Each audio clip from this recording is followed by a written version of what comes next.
廣東人中意食叉燒，所以我哋喺香港各大餐廳都唔難揾到以叉燒為食材嘅食品。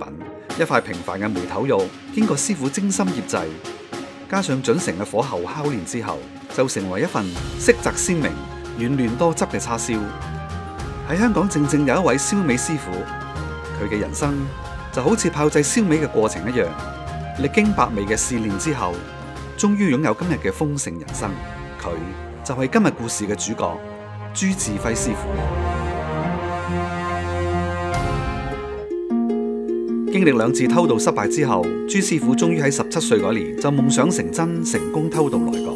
我出嚟香港嘅動機咧，就係人哋有人喺香港嗰啲家庭咧，嗰個新環境咧係比我哋冇人喺香港嗰個新環境咧係好啲嘅。例如咧，佢哋緊有啲單車啊、手錶啊、收音機啊，同埋起嘅樓啊，都會比我哋好啲嘅。第一次咧落嚟香港咧，我阿叔走去新界嗰度接我啦，咁樣即刻喺佢手嗰度除咗錶俾我戴。我唔知道我出到九龍之後咧，我阿叔攞翻我隻錶啊。原來佢即係攞個錶俾我咧，係俾我充嗰個係香港人嘅，免得俾差人去查。剛踏入香港工作環境嘅時候，朱師傅發現自己根本唔識同人溝通同相處，係識唔到朋友。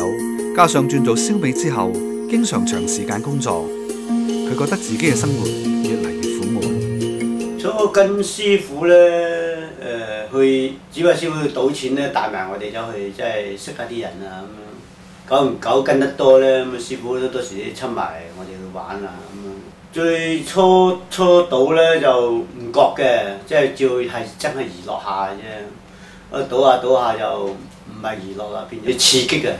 要尋求一個刺激。雖然我自己係冇乜知識，但係覺得賭錢贏咗錢咧，覺得嗰個自己嗰個智慧咧，好似比人強。好難啊！覺得係自己係想去戒，但係嗰種人咧，一見到佢哋一齊去玩咧，又嗰種刺激就走出嚟。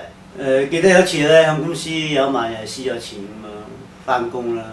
另外有一個同事又好奇怪又話：戒到信耶穌啦咁樣。啱啱有個弟兄啦，又係同響酒樓裏邊做嘅，估唔到嗰個弟兄又好認真，咁啊收咗工之後揾我，即係話我帶你翻飲食業嘅弟兄一齊有個聚會咁樣，好啊咁樣。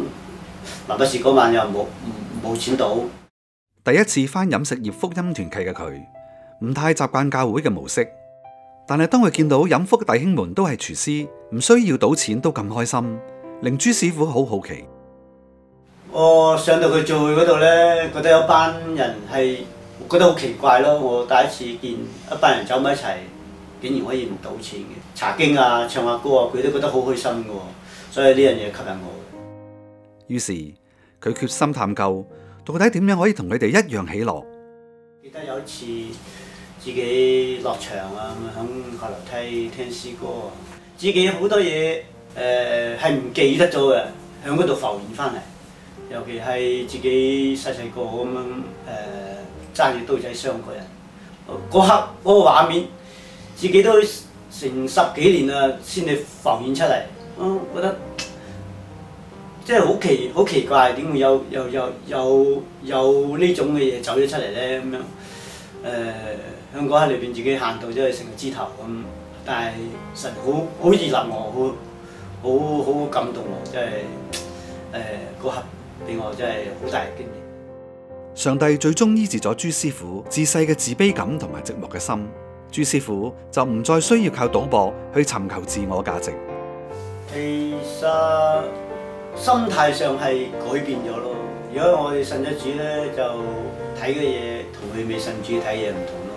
每一樣事物都唔係睇得咁重，同埋我覺得要信咗主之後咧，自己睇嘅嘢咧好唔同，就係俾我有時常有反省。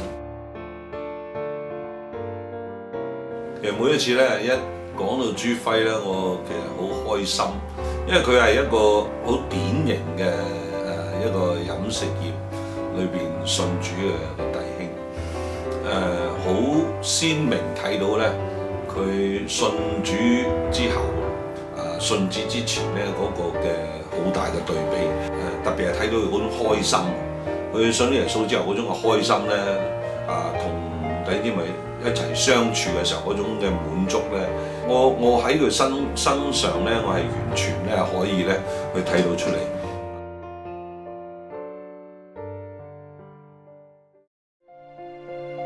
最大嘅祝福俾我就係現今嘅生活裏邊啊，俾我嗰個滿足啊！嚟到香港嗰時都已經覺得好滿足㗎啦，但係一路響個社會追求嘅時間，每一樣都滿足唔到我內心嗰種滿足。但係直至我信咗耶穌，我先至真正知道咩叫滿足，咩叫知足。